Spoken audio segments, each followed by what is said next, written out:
ஜார்க்கண்டில் வரும் மே 13 மற்றும் 20ஆம் தேதிகளில் லோக்சபா தேர்தல் நடக்கவுள்ளது. இந்நிலையில் மாநிலத்தில் 10க்கும் மேற்பட்ட இடங்களில் அமலாக்கத்துறை அதிகாரிகள் அதிரடி சோதனை நடத்தினர்.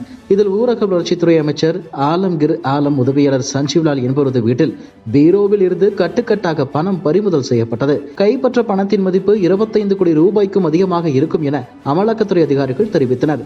எனினும் பணம் எண்ணும் பணியில் அதிகாரிகள் ஈடுபட்டுள்ளனர். இது தொடர்பான வீடியோ வெளியாகி வைரலாகி வருகிறது.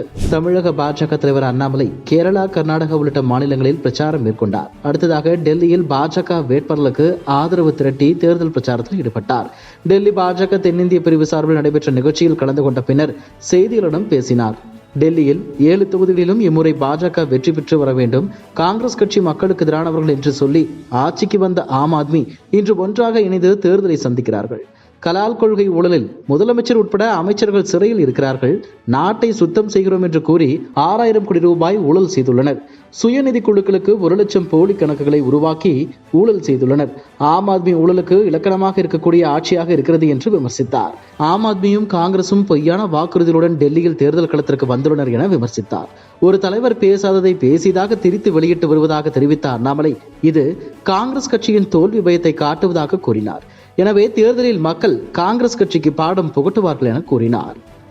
12ஆம் வகுப்பு பொதுத் தேர்வில் இந்த முறை குறைவான மதிப்பெண் பெற்றவர்கள் மனம் தளர வேண்டாம் என முதலமைச்சர் ஸ்டாலின் அறிவுரை வழங்கியுள்ளார். இதுகுறித்து ஸ்டாலின் நெக்ஸ்ட் சமூக வலைதளத்தில் வெளியிட்டுள்ள அறிக்கையில், பள்ளி கல்வியை நிறைவு செய்து கல்லூரி வாழ்வுக்கு செல்லும் மாணவர்கள் அனைவருக்கும் வாழ்த்துகள்.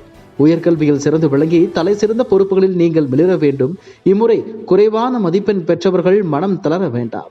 அடுத்து காத்திருக்கும் வாய்ப்புகள் உங்கள் முன்னேற்றத்திற்கான துணையாக அமையும் என்று நம்பிக்கையுடன் முன்னே செல்லுங்கள் என அந்த அறிக்கையில் முதலமைச்சர் மு.க. ஸ்டாலின் கூறியுள்ளார். நாடு முழுவதும் 557 நகரங்களில் அமைக்கப்பட்ட தேர்வு மையங்களில் நேற்று 24 லட்சம் பேர் நீட் தேர்வை எழுதினர்.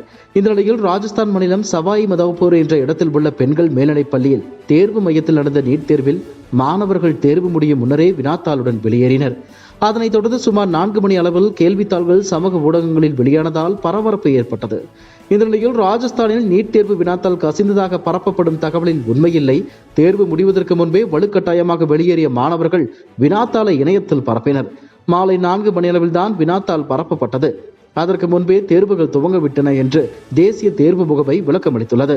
ராஜஸ்தான் மாணவர் மீது போலீசார் வழக்கு பதிவு செய்துள்ளனர். ஆள் மாறாட்டம், வினாத்தாள் கசிவு விவகாரங்களில் நாடு முழுவதும் இதுவரை 50 பேர் கைது செய்யப்பட்டுள்ளது குறிப்பிடத்தக்கது. அறிவிக்கப்படாத மின்வெட்டால் மக்கள் கோடையில் கடும் அவதிக்குள்ளாகி வருவதாக அதிமுக பொதுச் செயலாளர் EPS கண்டனம் தெரிவித்துள்ளார். இது தொடர்பாக எடப்பாடி பழனிசாமி வெளியிட்டுள்ள அறிக்கையில், திமுக எப்போதெல்லாம் ஆட்சிக்கு வருகிறதோ அப்போதெல்லாம் மின்வெட்டு என்பது எழுதப்படாத விதியாக இருக்கிறது. அதை நிரூபிக்கும் வகையில் தமிழகம் முழுவதும் அறிவிக்கப்படாத மின்வெட்டால் மக்கள் கோடையில் கடும் அவதிக்குள்ளாகி வருகின்றனர். எங்கள் ஆட்சியில் விவசாயிகள் பாசனத்திற்கு 24 மணி நேரமும் மும்முனை மின்சாரம் வழங்கினோம். தற்போது விவசாயத்திற்கு கையாலாகாத திமுக அரசு 8 மணி நேரம் மட்டுமே வழங்கி வருகிறது. அதுவும் தொடர்ச்சியாக வழங்காமல் முறை வைத்து வழங்கப்படுகிறது. பல நேரங்களில் லோ வோல்டேஜ் மின்சாரம் வழங்கப்படுவதால் விவசாய மின் மோட்டார்கள் பழுதடைந்து மேலும் பாதிப்புக்குள்ளாகி வருகின்றனர். இதனால் விவசாயிகள் தங்களது கண்முன்னே பயிர்கள் கருகுவதைக் கண்டு கண்ணீர் வடிக்கின்றனர். திமுக அரசின் இத்தகைய மக்கள் விரோத போக்கிற்கு எனது கடும் கண்டனத்தை தெரிவித்துக் கொள்கிறேன் என அந்த அறிக்கையில் அவர் குறிப்பிட்டுள்ளார். இதுபோன்ற செய்திகளை மேலும் தெரிந்து கொள்ள எங்களது யூடியூப், Facebook மற்றும் Twitter ஆப்களை சப்ஸ்கிரைப் செய்யவும்.